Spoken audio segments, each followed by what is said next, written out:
Okay, so I don't have a lot of time to tell you guys this, but Hey, oh god, we're streaming scary games Chris, in all Fridays in October. we All right, gotta play starting at another 8 scary p.m. game, Eastern Standard Chris. Time. Oh dear God, Chris, to where are midnight. you? Okay, so you gotta listen to me.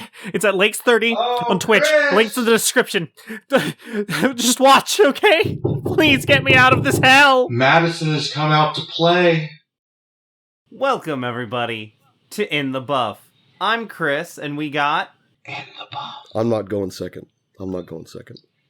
I'm John. I'm not going third. Cody's not here. Oh no. He'd rather be climbing walls than climbing his friends. Yep. Naked. Oh god. I wonder if he's doing that naked at the very least, like thinking about us. No, No. he's probably he's not. He's probably thinking about how hard those rocks are. Yeah. I'd like to apologize to the audience for the quality of my throat noise. I believe it's called voice. Something like that. Yeah. I've been quite ill. I'm in recovery, you see. Oh no, what happened? I got into a fight with together. Oh man.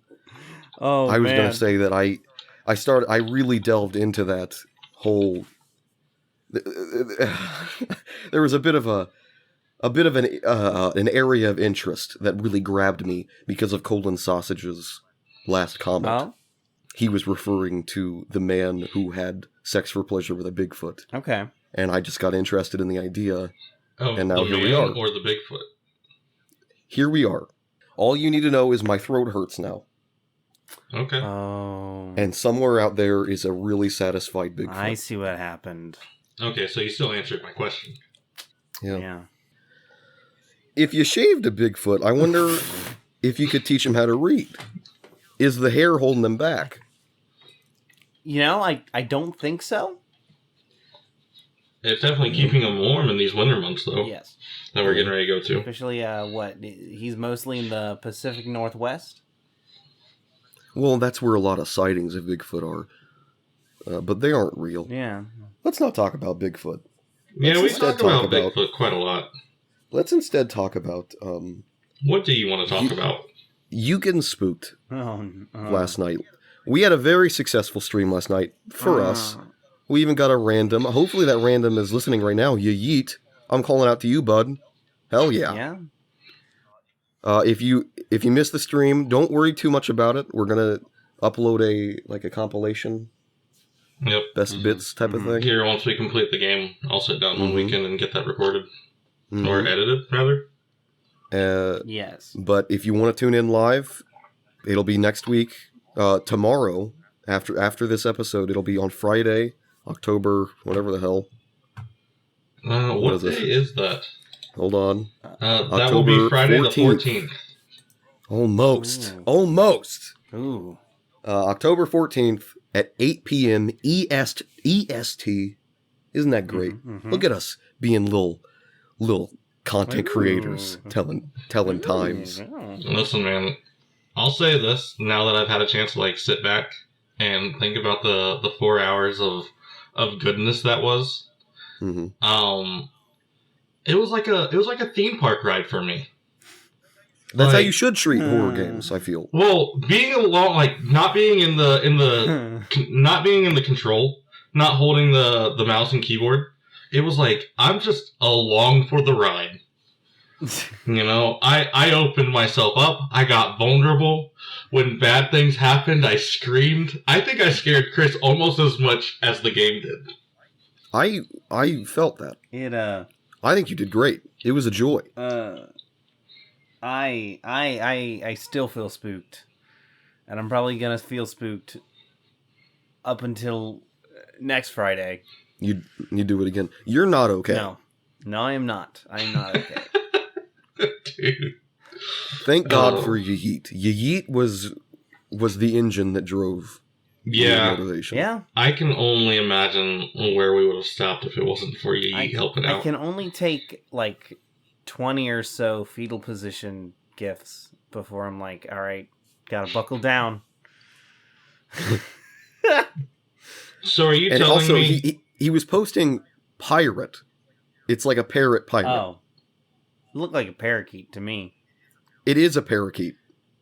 But the emoji, the emote is called a pirate. Oh. Like parrot. Okay. Interesting. Okay.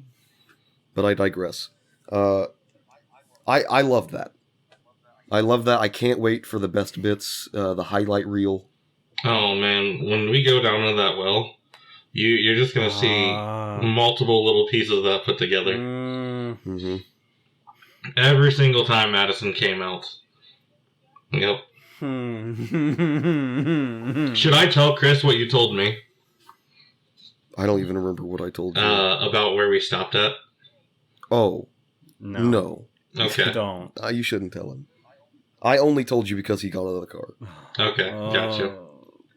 But that's enough about that. I really hope you guys tune in, but don't stress it too much if you don't. Thank you again, once again, for the comments as well. Do we know if there's any new comments? No, let me check real fast. I actually haven't had a chance to look yet. I had seen that colon sausages had a new one, and you've addressed it. Mm-hmm. No, Dealey Griff commented on our previous podcast saying it was our biggest one to date. Yeah. And we should be proud of that. And half of it went to Cody's D&D game. A thick ol', big ol' podcast. You love to see that. So length... No, he was talking about the previous one was the biggest one to date. So length is good. We like length. Well, everybody likes length. I length could have taken less length for my throat's sake. Length probably, though, hits people right where they want it to, you know? Like the back of Scott's throat.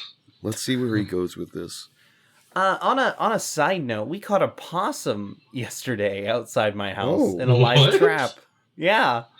It's been killing my grandmother's chickens. So we caught it. Ferocious possum. He was very scared. Did you stomp his little head in? No, they're wild animals here.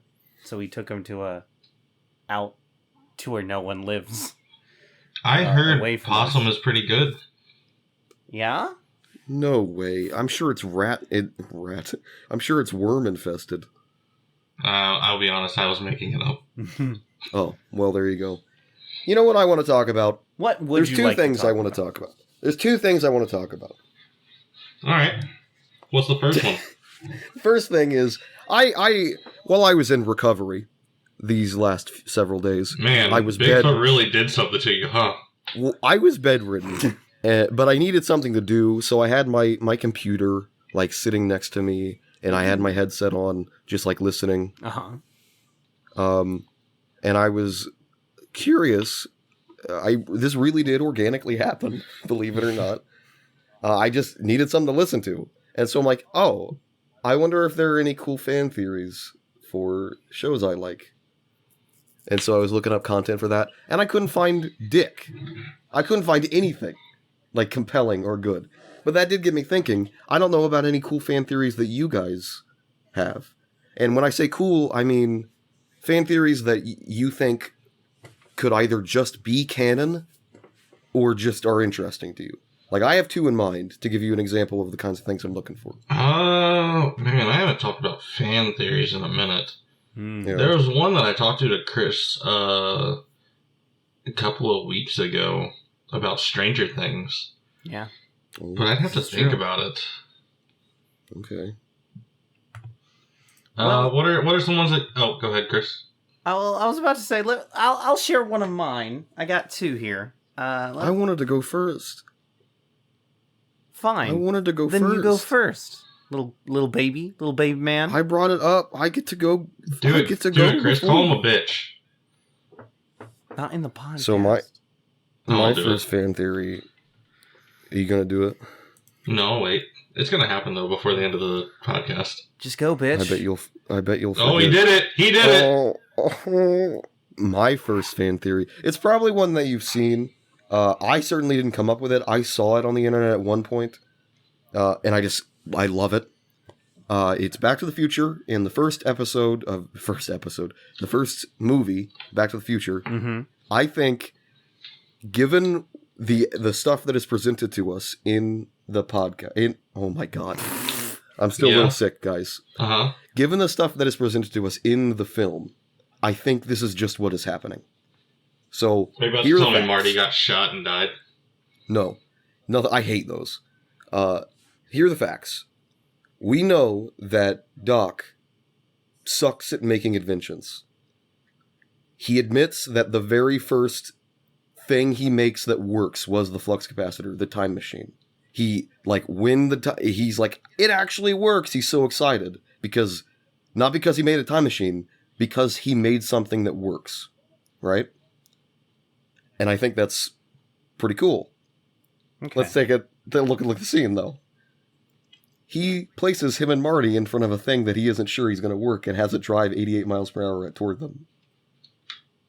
I think what was going to happen is... he was trying to take somebody with him. I think he was trying to commit a murder-suicide with Marty if his greatest invention didn't work. Holy shit, dude. Yeah, I remember you talk about this. I love that odd idea. Amount of times. I love that idea that it's like this really dark bit in this movie that doesn't even point at that idea, Mm-hmm. but all of the pieces for the idea are there.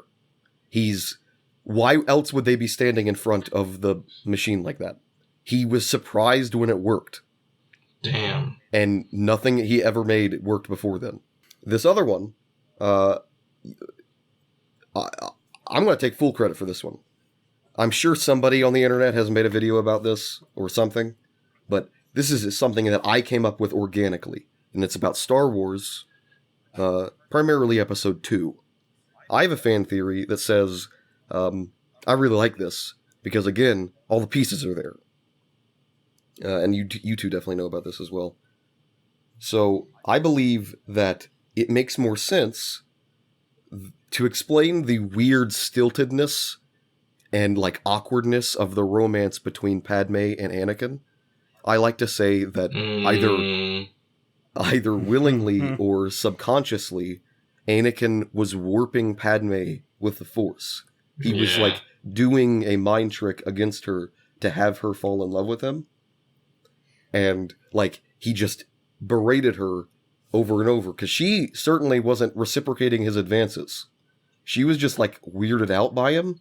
But then, in that stressful moment when they're in the gladiator arena or whatever it is, she is like, oh, I love you. And I think that was the moment where it broke and it started working. To further compound this logic, I think that's also the reason why she died. So, rather than some froofy-doo nonsense of she died of a broken heart, the robot says she's in perfect health, so we don't know why she's dying. I don't know what's up with that. And even Obi-Wan's like, she's dying? Yeah. And they didn't know what was going on. I like the idea that she's dying because Anakin felt so betrayed that he thought that she purposefully led Obi-Wan to his location. And so in that moment when he's grabbing her throat, he turned her against me. He cold turkey slices off the connection he had with her mind. And so it's you remove a parasite from her head and her body has acclimated itself to the parasite being there. And it's she goes through such severe withdrawals that her body just shuts down. And that's why she died. Oh. I really like that theory. That's dark, dude. It makes the terrible romance better in my eyes. And also, I will defend the prequels, and it also just makes the prequels a little bit better in my eyes as well. I like that theory. That's an extra layer of depth. Those are the kind of fan theories I enjoy that give that depth. Man, my Star Wars fan theory is all my theories that I can think of right now have very little depth compared to that. I don't know, don't be intimidated. I'm intimidated. I pick you to go next. Oh, fuck. You bitch. Oh, twofer. God dang it. Cody leaves and I'm just over here yelling at everybody. So my Star Wars film theory is a pretty simple one. It was just, not film theory, fan theory. Fan theory. Is that Jar Jar Binks was absolutely a Sith Lord. Okay, That's 100%. I'm all in. I'm full send on that. Okay. When I think fully about believe that, it. the clip that keeps appearing in my head is The George Jar Jar is the key Lucas. to all of this. Jar Jar is the key to all of Yes, absolutely. this. What was he talking about? If not that Jar Jar is a Sith Lord. But he got so much backlash. And people were like, no, dude, Jar Jar is a stupid character. He's terrible. But that's the thing, dude. How stupid would everybody have felt when it's like, oh, he is the Sith Lord? Like, and you just see, like, I don't know, man.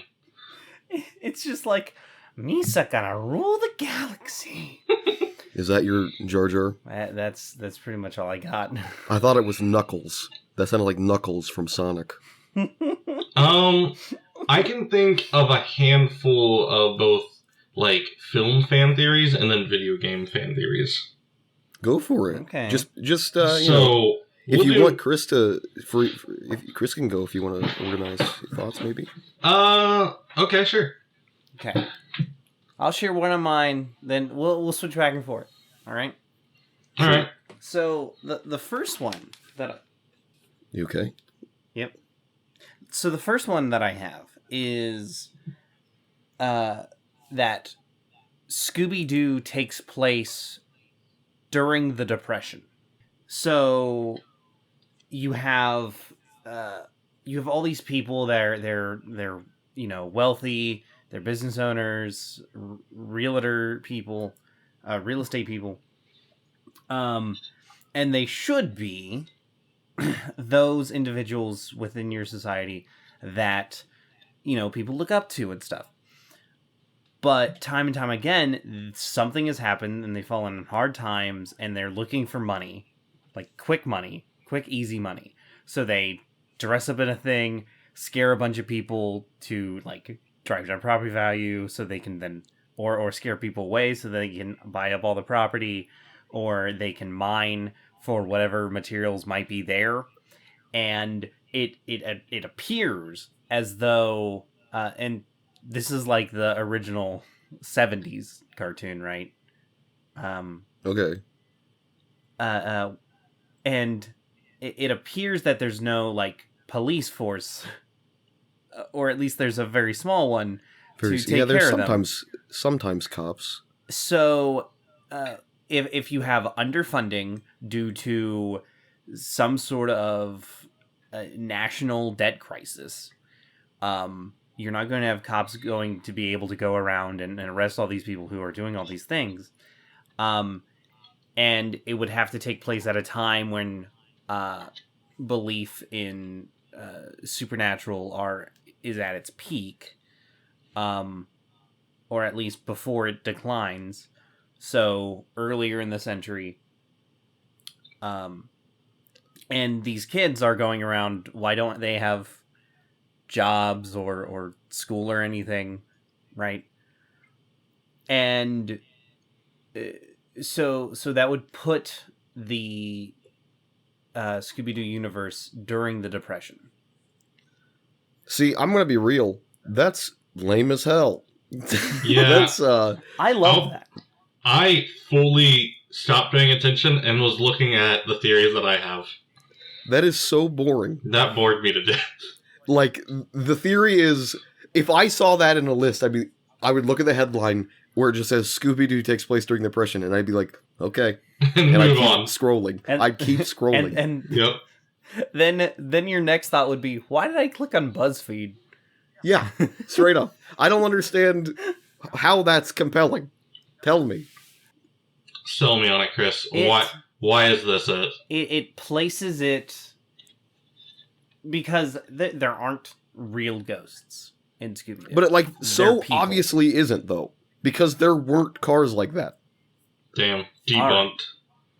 Debunked. Fuck All I that, did man, was theory. point out a pinnacle aspect of the setting is the mystery machine. It doesn't have to mean the Great Depression.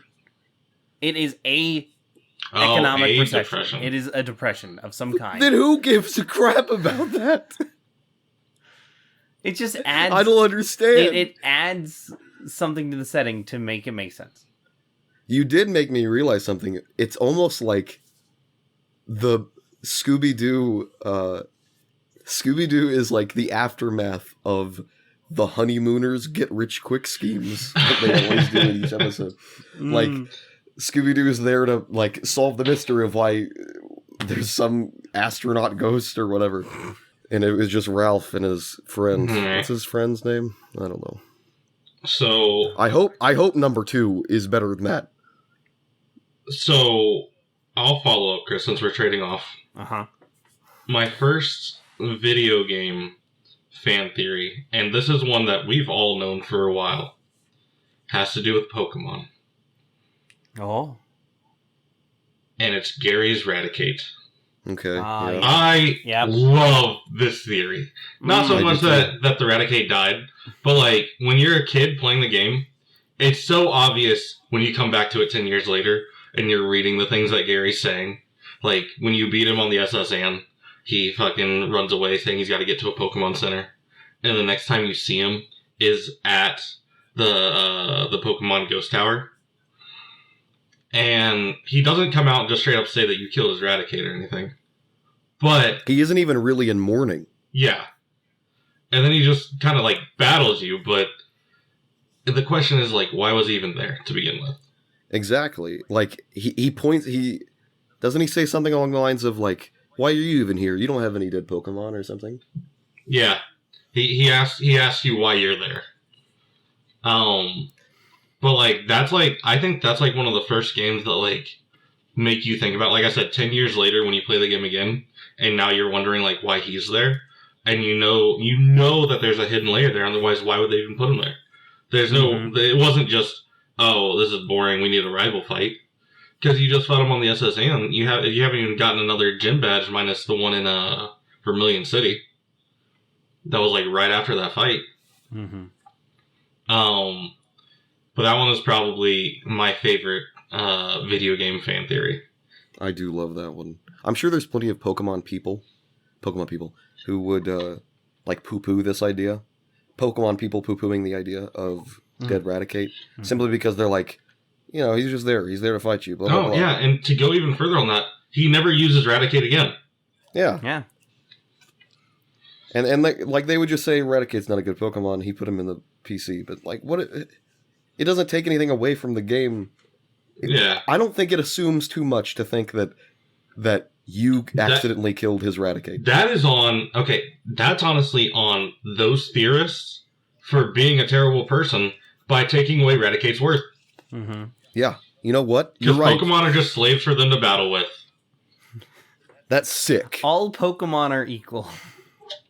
Pokemon have rights too. Pokemon have rights too. I love that theory because, again, it adds to something. There are pieces there that, again, you have to infer a lot, but the stuff you're inferring doesn't take away from the game. I think it adds to it. And it doesn't, I don't even think it changes, like, anything about what happens in the game. It just changes how you feel about it, and I like that a lot. Chris, if you'd like me to go again, I have one more video game fan theory. Well, It was keep going. It's fine. Well, I wanna shout out this theory first, and it's a SpongeBob theory. Are you about to tell me, dude? Wait, do we have the same theory? Are you about to tell me about the Krabby Patties? No. Oh, that was one of mine. SpongeBob takes place during the Depression. SpongeBob is actually what Daphne uses to cleanse herself with. Oh, lucky sponge. I mean, there is that episode of SpongeBob where he is used as a shower sponge in order to get rid of his disease called the suds. But that was pretty good. Thanks, Rick. Thanks. Oh, not you. Wait, did you both do a impression? No, I don't think he did. Laughed. I just recounted an entire episode, and so when you were like, why would I say that good. was pretty good to you? I don't He know. did a SpongeBob impression. Well, hold on. That Oh was my pretty God. good too, actually. Yeah. Thanks. Who am I having a podcast with here? That one weird looking guy that does SpongeBob's voice. He isn't weird looking. Guys, I can't do it. Okay. I can't do it. Maybe you can. That wasn't bad. Wait, was that you?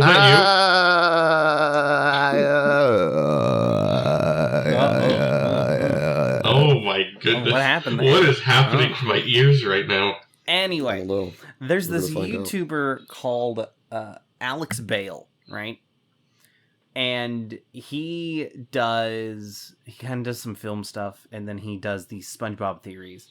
And number 6 of his SpongeBob theories is about the alien death cult that is the Goofy Goober Ice Cream Company. And it is some really cool shit, in my opinion, where they get kids to come in, and they indoctrinate the children. And Is this in the show? Yes. It went from being in the movie to also being a part of the show. So kids come in, they're indoctrinated into the death cult. They grow up, and kind of like the stereotypical like Disney adult. Oh, okay. Right? But it's for this But it's for this ice cream chain. And the ice cream chain is Goober? Goofy Goobers. Goofy Goobers, okay. Goo? Oh, don't please. My Which throat hurts. which I did learn is goober is a old term for a peanut. So Huh. yeah, that's why. Is that why they're called Goobers? The chocolate covered peanuts? I think so. Oh. I think so. This podcast is brought to you by Goobers. And so, like, it talks about how in SpongeBob you have like there are episodes where aliens exist. There are UFO sightings, and the Atlanteans in one of the SpongeBob movies, the Atlanteans exist, and their story is that they came from space. So aliens do exist. And then watch the video. There'll be links in the description. Because I cannot do it justice. And there are links to how Goofy Goober operates in the SpongeBob universe as like Heaven's Gate operated in real life. Right. Right. Huh. And Heaven's Gate is in real life? Yeah. yeah, dude. St. Peter protects it. Oh shit, dude. That's why you can't actually go to Area 51, because that's where Heaven's Gate is. And you're not allowed to go see God.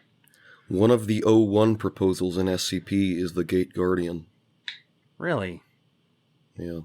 I like the one where it's Kane. He's not an 01 proposal. Kane isn't. Oh, I think he's a 0 proposal sometimes. I don't know. Is he? I was thinking Kane was like a... Kane... I don't know. I don't know enough about SCP. Right. Point is, I'm sure that's interesting. I'm sure that SpongeBob thing is interesting. Just to continue on our segue away from it. Well, I was going to say, I don't care about SpongeBob. Our solo session coming up for next week that we'll be doing in place of Cody's game. You guys will get to see SpongeBob? the gate. Potentially, To the if you make it Underdark? that far. No. To Heaven's Gate. Oh? A gate to another plane. Oh my. Mm-hmm. This might be close. In story for previous characters that never got to fully discover this stuff. That is... Oh my goodness. That is interesting. Anyway, SpongeBob. My fan theory for SpongeBob is not that complex. Mm-hmm. But it has to do with the Krabby Patty, spoiler alert. Okay. I haven't watched a whole bunch of SpongeBob. I watched enough of SpongeBob to know that there's the whole thing with the secret formula for Krabby Patties, yada yada. It's like and it's extremely addicting. Yeah. But Mr. Krabs will never tell you what it is, or tell anybody what it is. And so, when I was younger, I thought it was just nothing. It was actually nothing. It was just a sell point. But now, I like to think that it's crab meat. What? Okay. What if it's crab jizz? That Mr. Krab kills other crabs and cooks them, and that's what the patty is. Okay. Do you ever see other crabs? You see a lobster, I know that much. You see a lobster that loves to work out. I don't think you ever see an actual crab. So maybe he's killing them all. God damn it, can't you? Oh, he's yelling at his cat. Oh my god. Meow. You shouldn't have given your cat the keys if you don't want him to open the door. Dude, he doesn't even pay his fair share of rent. No, he doesn't. What were we talking about? Lobsters? No, crabs. In SpongeBob. So there are episodes in the before the SpongeBob movie where we do see Krabs' mother. Well, you wouldn't kill his mother and feed him. Exactly. Feed him to people. The only other time was she a whale? No. Oh yeah, his daughter's a whale. Yeah. Hold on a second. What? Hold on. I know, man. So, this guy also has a theory about that as well. Right. Where Krabs had an old life as a fisherman, and specifically a whaler, and he killed this whale and noticed that it had a baby, and he couldn't bring himself to kill the baby. So that's Pearl. The crab? His adopted daughter. The crab person was killed a whale. A whale hunter. Yes. Crabs don't kill whales. What? Yeah. I think that person is just jumping to conclusions to say it's okay for him to have a whale daughter. Maybe. It does answer... Hold on a second. I'm really confused. He would then use the whale meat in Krabby Patties. And so that theory answers both. Why does he have a whale daughter if he's a crab? It doesn't answer why he's hunting whales. Well, like, regular... What if... Hold on. Let's craft this into our own thing. All right. What if he found a dying whale that had a daughter, and its last wishes was to protect her? And to be fed to people. No. That was just him being seeing a business monopoly. Yeah, because it is Mr. Krabs. I will say this, hold on. There are shades of real life in this. When whales die, whole ecosystems are built around them. This is true. Oh, you think that's where Bikini Bottom really got going? Maybe that's where... What is their stupid restaurant called? The Krusty Krab? The Krusty Krab. Oh, was it Krusty Krab? Mm-hmm. I thought it was something about a bucket. No, that's the Rusty Bucket is like right down the street from the him. Chum Bucket. Oh, the Chum Bucket. Yeah. It's across the street, and it's run by Plankton. Okay, so the Krusty Krab, like, it's like a franchise. Is there more than one? I don't think so. No. Is there, Chris? There's the one in the movie. They open up a second store, but there's I can feel the amount of care that I have for this dripping away. That's fair.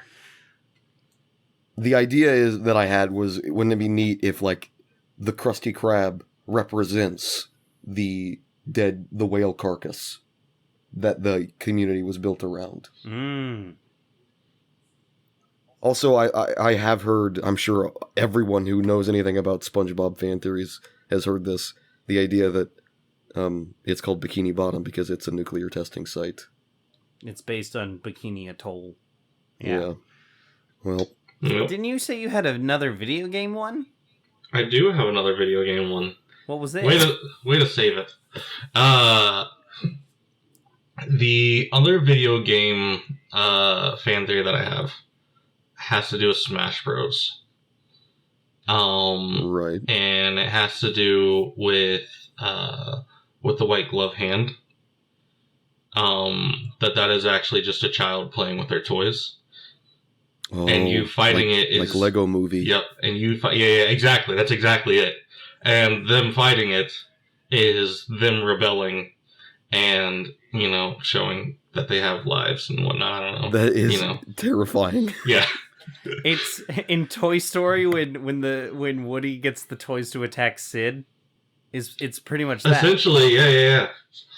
Sorry, I was coughing up the Mucinex monster. Ah. How's he doing? I haven't seen him in a while. He's taking his last breaths in my trash can. Oh, so good. I do like that. I like that a lot. As far as I know, I think in the newer ones there's like a plot going on in the Smash Brothers games. Mm-hmm. I know they introduced Sephiroth. It makes me angry, to be honest, that there is a plot. Yeah. Because why does there have to be, first off? And secondly, how can there be from all these different universes? Kingdom Hearts tried to do it. And it was freaking retarded. It didn't go so great for him. It's confusing as all hell. It doesn't make any sense, and I don't understand. I'm sorry. I understand people like Kingdom Hearts. I don't. And I don't know how they like it. It's so dumb to me. But I digress. For me, it's just so convoluted. Like, what? I get the impression that they get that it's purposefully convoluted because they want to wrap people in with the complexity of the relationships between the characters and whatnot. Yeah, I don't know. Kingdom Hearts 1, the song that they had for it did it perfectly. It was simple and clean for the most part. You're this kid with the Keyblade. Jesus. There's no answer for it. It doesn't even try to give you a real answer. It's just like, you're the chosen one. And that's it. That's all you needed. You're playing this character, and it's just, alright, well, I guess we're gonna travel from world to world to go try to find our friends. And you just kind of get sucked into a plot, and before you know it, you're like, yeah, let's do this, and you're not even thinking about why. You just know, like, oh, this is what we started out doing, but now we're trying to save the universe. And it doesn't feel, like, crazy far-fetched, so you just kind of, you're going with it. But then, like, Kingdom Hearts 2 happened, and they were like, somebody, I swear, someone had to ask the question, like, oh, well, when somebody becomes a Heartless, what happens to their body? And they're like, you know what, that is a good question. That's a really good question, because Sora became a Heartless, so what happened to him? And they're like, oh, well, they ain't got no body, so they're nobodies. I hate this. Yep. No, I agree. I thought Kingdom Hearts 2 was a fun game. I felt like the story was questionable. And then Kingdom Hearts 3, man, Andy explained it to me 4 different times, and I'm still lost to all hell. Andy adores Kingdom Hearts. He really does. And I enjoy the gameplay. But the story... I was going to say, I don't. Like, I didn't get to play it, but I watched you play a bunch. And all I kept thinking is that this doesn't feel like anything. The Kingdom Hearts 3 gameplay? Yeah. Oh, I hated the gameplay for that. It doesn't feel like anything. It feels really hollow, and... Listen. I've talked about this before. I'm so bad at describing exactly what I mean when I say this, but hopefully someone out there will know what I mean when I say this. The best games that have, like, good gameplay, the word I would use to describe it is crunchy. Like, a good example, I think, is Borderlands. If you get a good gun in Borderlands, and you go into, like, a fight, and you're killing enemies, and you're using your abilities, it feels crunchy. It feels good, and like there's substance, and it's like eating cotton candy. You lost me. There's nothing there. When you look at cotton candy, you're like, you look at it and you think, there's something there. There's substance there. I'm going to chew this, and there's going to be something to munch on. But then you put it in your mouth and it dissolves and there was nothing. That's what Kingdom Hearts is like? That's what a bad game is like. That's what a game with bad gameplay is like Kingdom Hearts 3. See, an example specifically for Kingdom Hearts 3, for me, is they added in this ability where you can use like these theme park ride attacks. I totally forgot. And the first time I used one, it just pulled me fully out of the game. And here's what gets me the most on it. Is there is an option in the pause menu to take away the ability of the theme park rides so that they don't even come up. And it's like, okay, if you are worried about people using them, like if you're worried that they're not going to go over well with them, I think that's red flag number 1. Yeah. And it should be an option to turn them on. Yes, that's exactly what I was going to say. They should start out off. And they should be an option to turn them on. I think that's the right way to go about it. Not have them on and then turn them off. Or, like, you can also make it so that you get a lot less of them, because what it was like, in every single combat session, one would typically always appear after you kill, like, 1 or 2 enemies. And it just makes every fight boring. Earlier, you mentioned Disney kids, Chris. I think Kingdom Hearts is for Disney kids who also like Final Fantasy. Yeah, that makes a lot of sense. And for all I know, that's how it was made. I don't know what crack they were on to make the game. Who thought of that? And not only who thought of it, why'd they do it? It's not a good idea. What part of it is a good idea to combine the Squaresoft properties with Disney? What are you talking about? Yeah, like it was cool in the first game. I don't even think it was. I don't get it. Do they have parents? Or were they just kids? Why was Waka a child? Well, I know Sora, there was a scene right at the beginning of the game, right before you go into the, start fighting the Heartless, that Sora sneaks out of his house to go back to the island, and his mom's calling out that dinner's ready. And that's it. That's as much as you get of a parent. So maybe it was a guardian. It might not have even been his parent, his mom. Well, so when I first, way back when I first saw that Kingdom Hearts was a thing, I thought the impetus behind it was a bit like going an extra level in Toy Story. So, in Toy Story, the humans play with the toys and they don't realize the toys are alive. The toys like to be played with, but they have their own lives. I thought it was like that, where, Simba understands that he's in a TV show, or a movie, rather. Or at the very least, he understands that there's a plot that needs to take place on his world. And his world is what the movie is. But he can leave that. He can, quote-unquote, break the fourth wall of his movie by leaving that and going on some adventure. Mm-hmm. But that's not what's going on. Like a movie version of Wreck-It Ralph? Uh-huh. Because Wreck-It Ralph is a movie. No, Wreck-It Ralph are video games. It's it's movie characters, but Wreck-It Ralph. That's why I said Toy Story, Chris. Point is, it's not that. No. They are the character. It's not like Simba. I thought it was going to be something like Simba he breaks the fourth wall. He understands that he is an actor in a movie. But no, he is Simba. Hercules isn't an actor in a movie. He is Hercules. And I don't get it. What if Kingdom Hearts is supposed to be a bunch of children with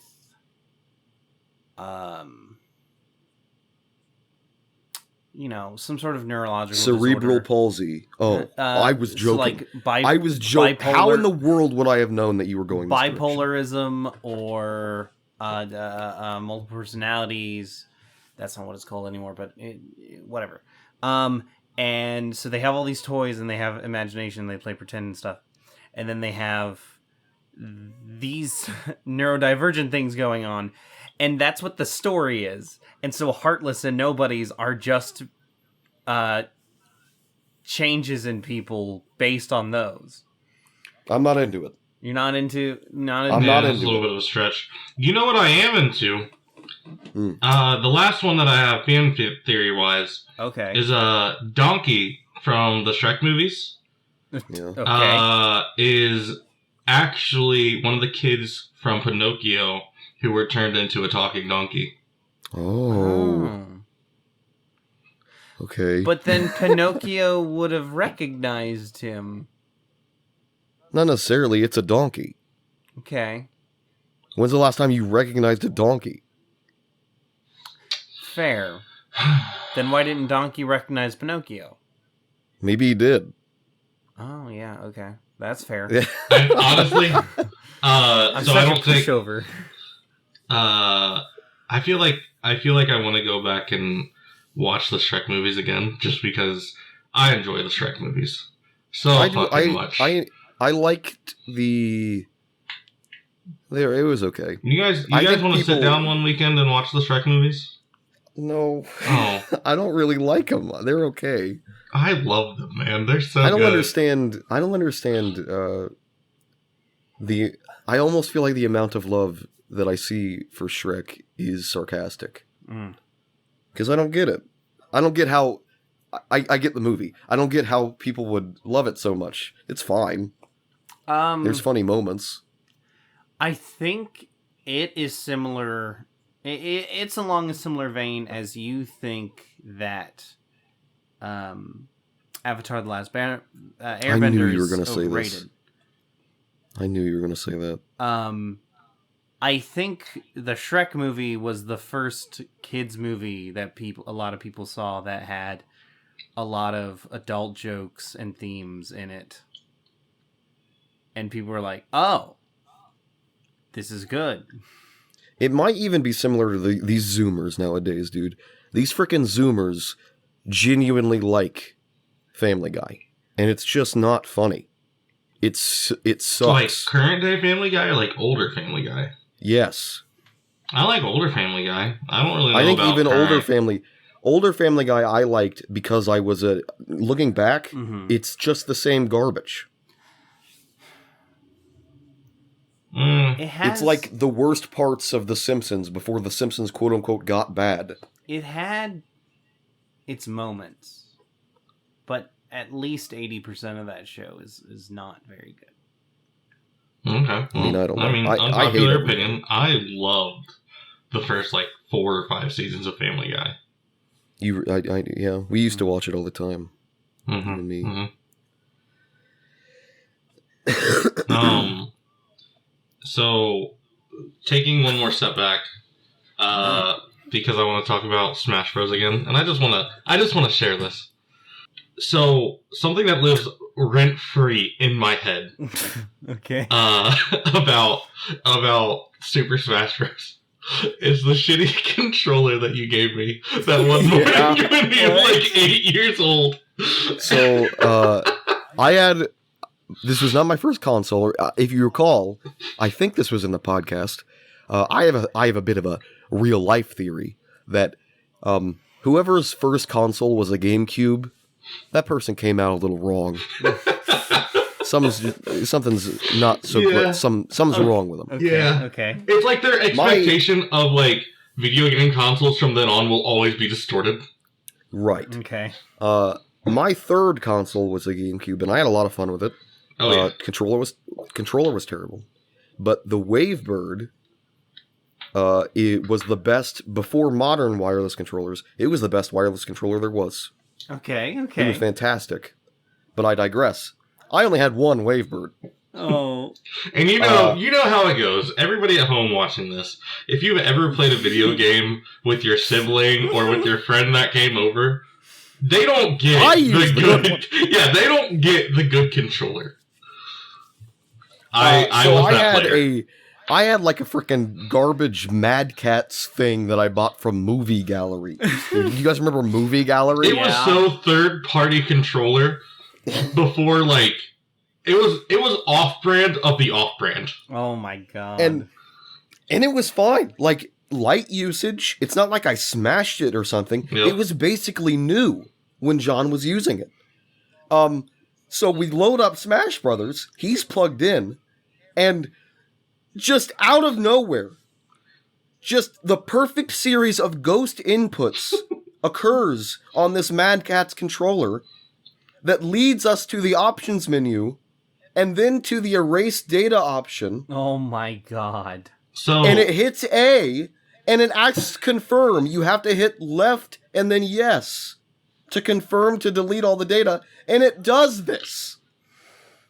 And I'm just sitting there, eyes wide, mouth agape. Oh my god, what the How fuck? did this happen? Ghost in the machine. I think we played, so my memory of this is very different from yours. Yeah. Oh my god. My memory of this is the controller was sticking or something. Like, it was just, for whatever reason, it was continuously just hitting the up arrow. So, like, it was cycling through all the options. And I'm like, in my head, I'm like, oh, this is like a fun challenge. Okay, I'm just gonna hit it right when it gets to the one I want. I'm gonna hit A. Oh my god. And then I did that. And I remember you saying, like, don't hit anything. And we went to the options menu. I'm like, that's fine, I'm gonna hit the back button. And I hit it right off the wrong back button. It goes to the save data. And I just remember the last time it hovers between yes and no before clearing everything. And you're like, we just need to stop. We just need to stop. And I'm like, I got this. And I think you were going to unplug the controller. And I hit A. And I hit A on the wrong one. Untenable. I don't remember this at all. I thought the controller was doing all the work. That is what my memory is. Now, again, that was so long ago, and I could really be wrong. I'm going to sue you. But this lived rent-free in my head. Solely because, like, I fucked up, like, 4 times in a row. And when you're like, I'm just going to unplug the controller. And I'm like, no! Don't do it! I'm gonna hit it right this time. And then we spent like the next 5 hours trying to re-get characters for you. Oh my god. Yeah, all in all, it wasn't that big of a loss. Like, we just kind of played. I wasn't one of those completionists with that game. We just kind of played for fun. Yeah. Like, I think the worst one we lost was. Don't quote me on this. I think in Melee, you had to have played so many. It was either so many matches or so many hours in order to unlock Mewtwo. Yeah, something like that. And I remember I had like just gotten enough matches to get Mewtwo, and I was like excited that like a new character was there to be played with. But yeah, that lives. That was like the biggest thing we lost. That lives rent free in my head, and whenever I'm at a dark time, I look back on that and I just smile because of like how absurd the whole thing was. And maybe I'm remembering it wrong, but I remember I'm crediting myself as the fault for that, and I always have. Maybe... I was trying to take away fault. Like I in my head have always felt like I just blame the controller. The controller sucked, but I think the ghost of the machine was you. Maybe it was. But I just don't want to. I don't want it to ever be like we're in a critical life or death situation, and then that person that put us in that life or death situation, when you're like getting the option to save my life, tells you it was me who deleted all your game files in Super Smash Bros. Melee. And I then, deleted the game files. And then you just let go of me and I slow motion fall into a volcano or something. It was me, Barry. I couldn't hear him over the volcano. Did you guys hear what he said?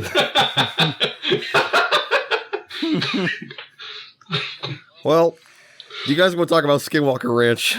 Yeah, since we still got a few minutes. I got all we got my a notes. few minutes.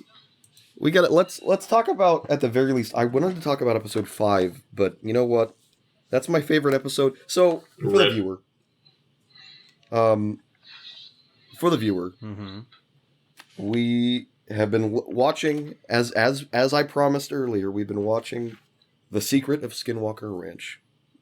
And taking some notes on it. We're gonna make we have a project. We're planning with it. If we can ever get it off the ground too. Wasn't that fun to listen to? Mm-hmm. We thought it would be fun to discuss some of the notes that we've taken of the show independent of one another. Mm-hmm. And I thought that would be fun to discuss and for you to listen in on. But we are at like 55 minutes in. Yeah, we just shit bricks on fan theories for the last half an hour. Well, that means it was a good topic. It was a really good topic. It was fun to talk about a lot of those. But I still want to talk a little bit about Skinwalker Ranch, and who cares if this goes a little bit longer? Yeah. So, you know, how do you guys feel about the show so far? I'll go last.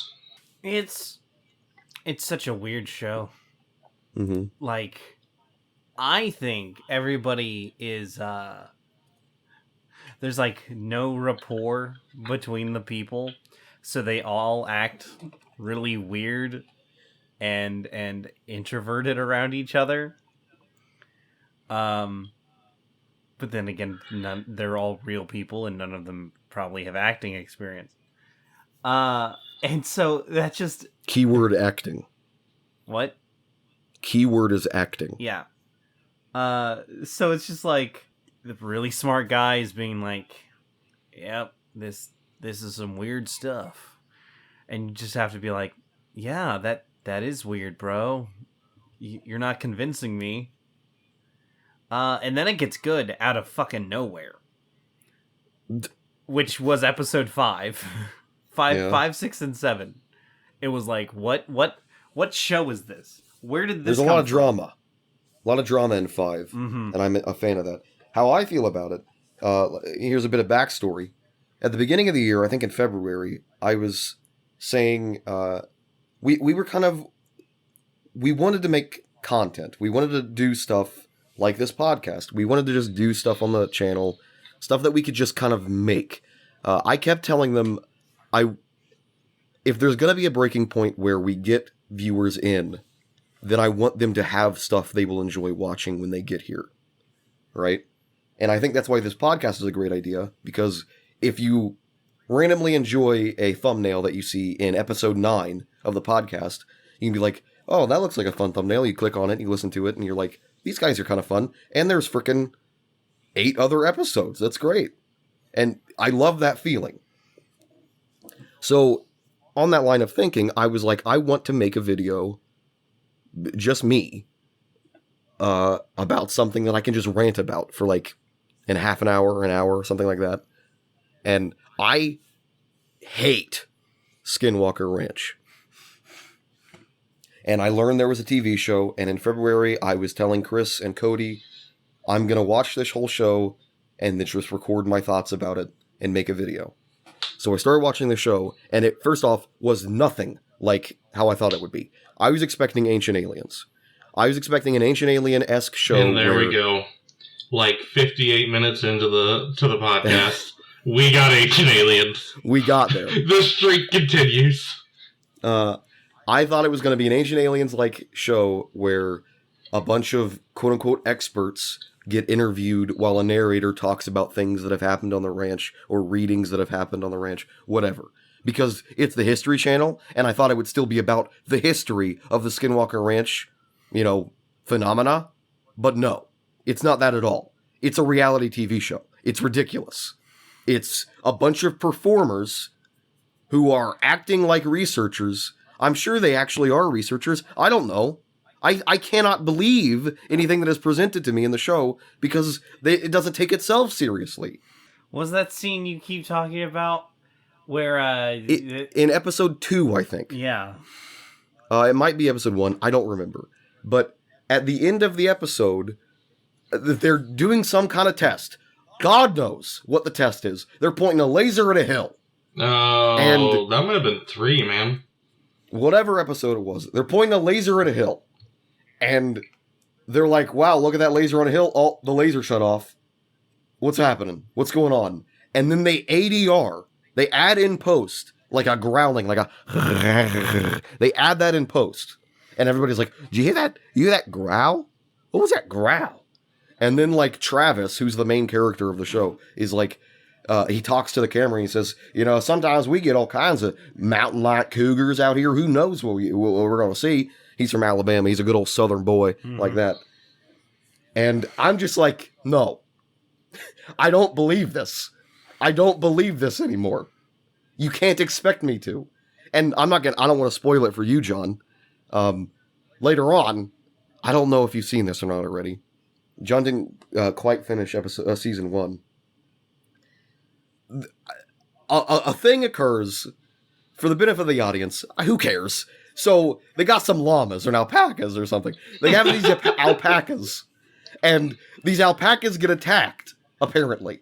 Oh, but it just so happens they made a point to show that they're putting up a bunch of cameras around the ranch because the phenomena is ramping up. And first off, they are there to record the stuff that happens. How can you ramp up the amount of observation that is being had on the ranch if your purpose there is to record it? How can you improve the amount of evidence gathered? But I digress. They do that. They put more cameras up. Oh, but I guess it doesn't matter because we don't get to see what attacks the alpacas other than this. Oh, there's a really spooky angle that from the side of the camera, you can kind of sort of see the alpacas running around and a thing running around inside the alpaca pen, attacking the alpacas. Why did they get alpacas? But you don't! What? Why did they get alpacas? They wanted to get an exotic animal to see how the ranch would react to it. Yeah, okay. Yeah. Okay. It's so stupid. And here's the thing. It's such a bad angle, and you can't see jack and or shit. But they're acting like, oh, there it is. Star Wars show? Wow. Okay. Oh man, I just completely cut his momentum.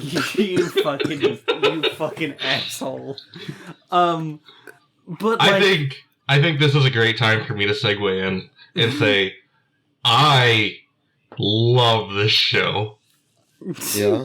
I've messaged you during episodes that I've watched because I'm 4 episodes in. I guess I'm right before it gets good, quote unquote good. It's a bad show. It's a bad show, but it's so bad that I love it. I love it so much. Mm-hmm. It's just a really fun show to hate. It is fun to hate. Sorry. I like hating things. As long as it's not hurting anybody, I think it's healthier than taking your hate out on somebody you care about or something. Or another human being rather. That is one thing I've talked about a lot, and I genuinely feel this way. I love when the kind of anger I can feel is righteous. Nobody can argue with me in any way when I get mad about Nazis. Because I'm right. Yeah, and that person starts defending the Nazis, who the fuck are they? What are they actually defending? That's like when you defend a dog. Okay, anybody who tries to say otherwise is a douchebag now, because it's who doesn't like a dog? It's a dog. Yeah. This reminds me of the comedian that I've watched. And he was he brought up something about the differences in pedophiles in the ages, prepubescent, during, and then just after, but not an adult yet, right? And he's we don't make that distinction, mainly because if you ever are one of those people that start talking and start saying this stuff, you sound like a pedophile. Yeah. Yeah. Oh, I remember. Yeah. I think I know who you're talking about. Yeah. So just as a little capper about Skinwalker Ranch, I want to walk the audience through an episode, a typical episode. And for that, what's a good episode to walk them through, you think, Chris? Oof. Or John? I think episode 1 and 2 are pretty clear cut. You get an idea of what you're gonna start having to expect. I think the show. 2. Let's walk them through 2. Walk them through 2. The end of 1 to the beginning of 2, and then we'll walk them through 2 as a whole. So I got my a notebook quick like 4-sentence recap for one initial cap, I guess. Is you were introduced to Travis, and you're introduced to the other major characters that are going to be on the ranch. The owner, another investigator that came before Travis. There's a scientist. Let's from memory try to come up with the cast. Oh, I already have them right here in front of me. It's too late. Well, all right, then let me see. Let me see what I got. We got Travis, the main character. Mm-hmm. We got best boy Eric. Yep. The tech guy. Eric is the tech guy. Yeah. Yep. We have Jim S. Jim Segala.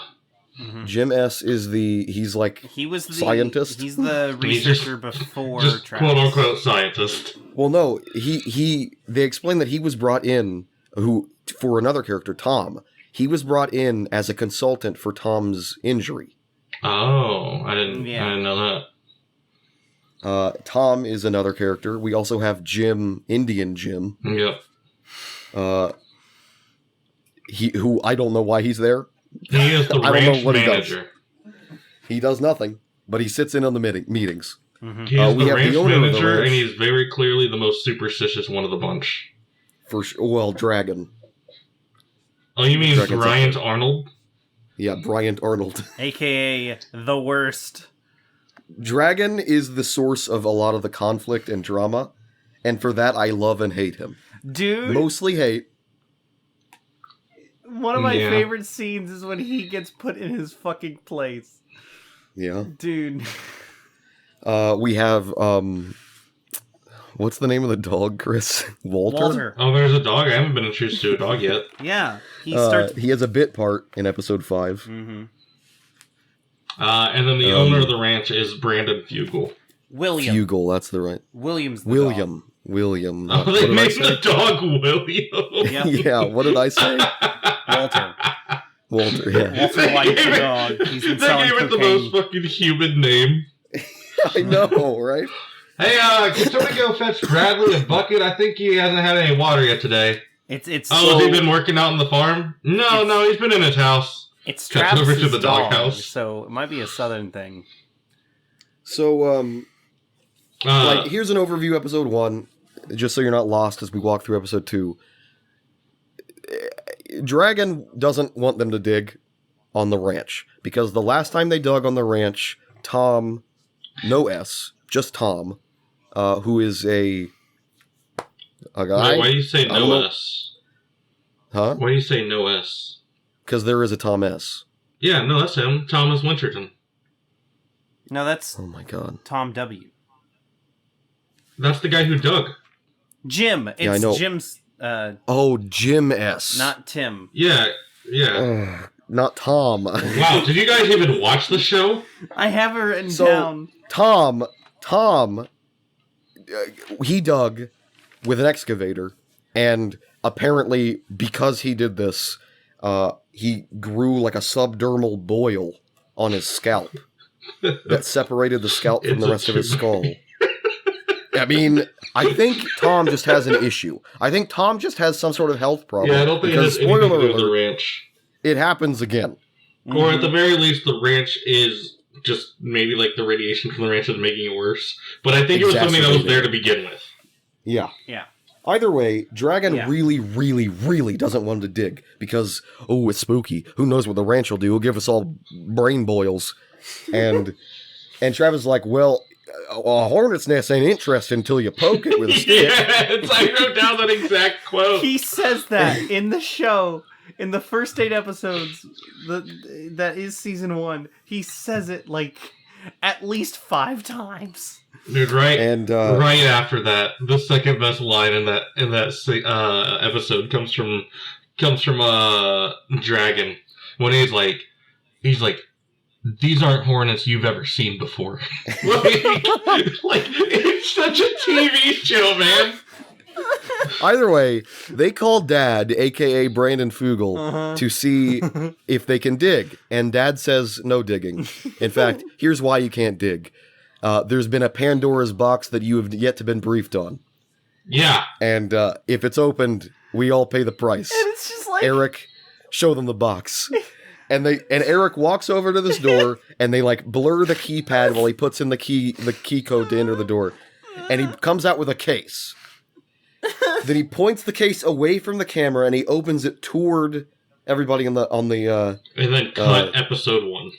Yeah, the episode ends with us not seeing what's in the box, like it's Pulp frickin' Fiction. Yeah. Yep. And what makes it even worse is before Eric opens this, he says, When I open this, you're going to see exactly what we're talking about. And so he opens it. We start. Episode 2. Here we go. Here's my first note for episode 2. He opened the case and no one knew what he was talking about. Yep. So he opens the case and it's a neodymium magnet. And everybody's just like, oh. All right. What does this have to do with no digging? And so then he explains, okay, I'm going to stop talking. You guys go. Well, I'd like to just share my first note for episode 2.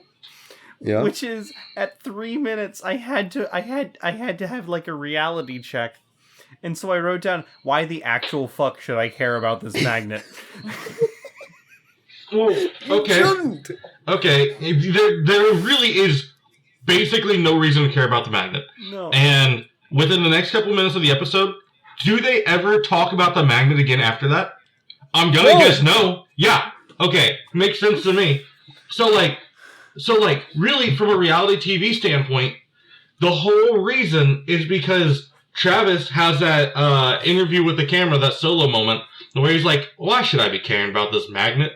And it's like, that's it. That's it. The whole purpose of that magnet was so that Travis could have this solo moment in front of the camera so that the viewer could be more related to Travis because we're thinking the same thing. Who gives a fuck about this magnet? Oh my god.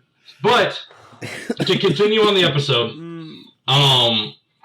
they decide that they're going to get a whole bunch more testing equipment because they can't dig, so they're going to kind of go around the site, Skinwalker Ranch, and like just kind of try to get readings on surface level of everything. They eventually find this cave, and while Travis and I think Tom are like riding around together, people are like, yo, you got to get up to this cave. This is pretty serious. They go up there. It's like giving off some sort of like poisonous air readings. Like it's like not good to breathe. Like every once in a while, there's an opening in the sinkhole that they're standing in that leads deeper down into the ground. And every once in a while, they're getting like whiffs of dangerous readings. Yeah, like toxic gas and stuff. Of gases, yeah. And you get like these reaction shots. Biggest thing I love about this show is all the different reaction shots and just like reactions that the characters have to each other. It's the best thing in the world. But you see Travis starting to get lightheaded, and then he talks about like feeling woozy and whatever. And then they decide like, hey, we got to get away from this. But they want to investigate things further. And let me see what else I have after that. Well, after that, he gets out of the hole, and Travis is... So they often bring on these tech experts to, like, I don't know, supplement the cast, because I guess they have to have actual smart people who know what they're doing with this equipment. And so they had these people reading, like, the levels of whatever the hell in this hole, and Travis gets out, he's, like, feeling woozy and lightheaded, and he's like, anybody else's phone die? My phone's dead. Is your phone dead? Oh, yeah, he says that numerous times, too, through the next couple episodes. And the guy in the hole is like, your phone's dead? And Travis is like, is your phone dead, too? He's like, it shut off. And my note for that is, it sure is convenient that all of these battery issues they have with all this equipment never seems to affect the cameras that record the show. Yep. So that's interesting for them and good. And I don't know. They don't seem to care how silly that is. Send it home, recap the rest of the episode. Point that laser at the mesa. Let's see what happens. So, after the cave, they decide to have a good old-fashioned stakeout. And they go and they camp. And they like set up this like military grade laser. Which I would play with that laser all day. I would take down an airplane like 100%. by accident. But like, and they're like, That's who you tell the authorities, at least. and then we get an infrared camera, right? So we can look at the mesa at night, because sometimes it glows. So we'll look at that, and then we'll point this laser at it, so we can help triangulate and point out where we want to go looking. And oh my god, they're watching it, and they're also watching it on a regular camera, and they point the laser, and oh my god, there are two laser points. There are 2 lasers. There's 2 lasers. I think if I remember correctly, there was a good 3 minutes of minimal talking and then just switching between cameras of the lasers being pointed. Yeah. And then they're like, okay, hold on. This is weird. So let's go It's look at so it. obviously a reflection of the laser hitting the mesa. Exactly. So the majority of them decide, let's go onto the mountain and see what's going on up there. So they go and they get real close to the laser, which none of them had protective goggles. They could have been blinded. And then it shuts off when they get close to it. And they're like feeling around on the dirt. And they realize, oh, this is like some really fine, like crystalline shit. And they're prisms then, which means they're very reflective, which means it was just reflecting the laser, you dinguses.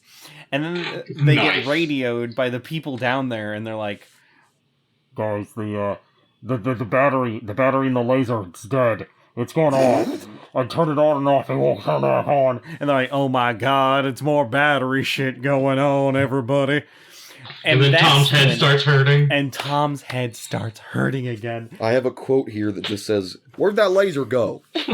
I have a comment that I made at 35 minutes in. His head's hurting, right? And it's in the same spot where his boil had gone and made But his it scalp so separate. clearly isn't, though. That's another thing. Yeah. I'm going to hammer Yeah. that home. We keep seeing what we are told as an audience. We keep seeing an image of an X-ray of the I don't know the pustule on Tom's skull, and he keeps touching the base of his neck, like where his neck meets his head. But the X-ray we see very clearly shows the egg shape on top of his head. Nowhere near where he's touching in the show, but they keep impressing upon me that's the same area. That's the exact same area. Yep. I hope my fan theory for how Skinwalker Ranch is going to end is that some sort of alien-human hybrid explodes out of Tom's skull in one of the last episodes of the show, and they create a movie because of it. Oh man. But then they just keep doing the show with the new guy. Yes. But at 35 minutes in, I'm just like, head hurting, but no dig? Because, like, that was the whole point about not digging. It's because... Yeah, because it'll make shit Tom's head happens. hurt. But, hey, look at this. Shit happened, and you didn't even dig, so why not just... If you're gonna dance with the devil, you might as well lead, right? So just fucking dig if it's gonna happen anyway. Here, I'm going to do a quick dramatic recreation of my favorite scene from that episode. At the right at the end. Yes. Dragon and Travis call Dad, who's away from Skinwalker Ranch at the moment, to tell them about Tom's situation. So this is what happens.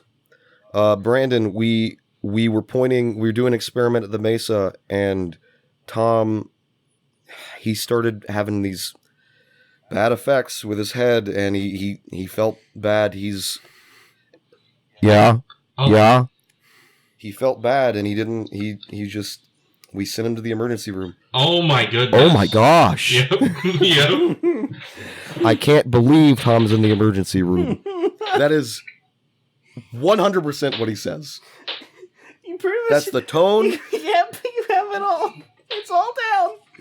I can't believe Tom is in the emergency room. What I love is does that? Guys, my head's hurting. Oh my god. And I think the bump's back.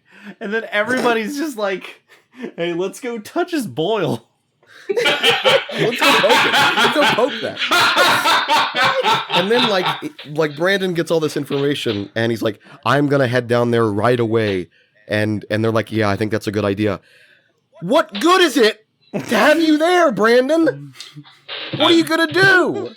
I'd like to finish that with every time they've talked to Brandon up to this point is usually like, okay, well, you go ahead and show him what's in the box. I gotta go. I have meetings to attend to. Yeah, very business. And much then meetings. Second episode is, okay, yeah, just no digging. Thank you guys all again. I have to go attend another meeting. And then every single person's like, yeah, thank you, Brandon. Thank you, yeah. Thank you, Brandon. I want to suck your dick, Brandon. Like, fucking come on, dude. He's a freaking millionaire for mysterious reasons. Yeah. Part of me likes the idea of this video, a very small part of me, because I don't know how to do investigative journalism. Part of me likes the idea of this I video. hardly even know what two of those words are. Part of me wants it to be a relatively deep dive into the financial side of Skinwalker Ranch, because there is something there. Like, somebody got scammed more than once. Yeah. And it's like they're refusing to admit that they got scammed. Well, I hope that we can put together something like interesting and maybe not necessarily professional, but like something that we're all proud of is the big thing to me. Mm-hmm. However, I feel like it's going to be well into like, Q2 of next year before it's like anything that we really finalize on. Right. Like, even if we, sit down and go through both seasons and like potentially even season 3, like it's going to take time to like really like put together a draft and like what needs to be said, and like the editing's going to take a while too. So like it's a project. One that I'm very excited for. I was going to say something that I'm really excited for. Chris? Can we just talk about how Travis says UFO instead of UFO? We absolutely could. I'm going to hit stop record button. All right, I was going to say, Chris, send us home, and I guess anybody who tunes in, I'll see you Friday. Yep. Well, this has been In the Buff, and goodbye, everybody. Farewell. Bye-bye.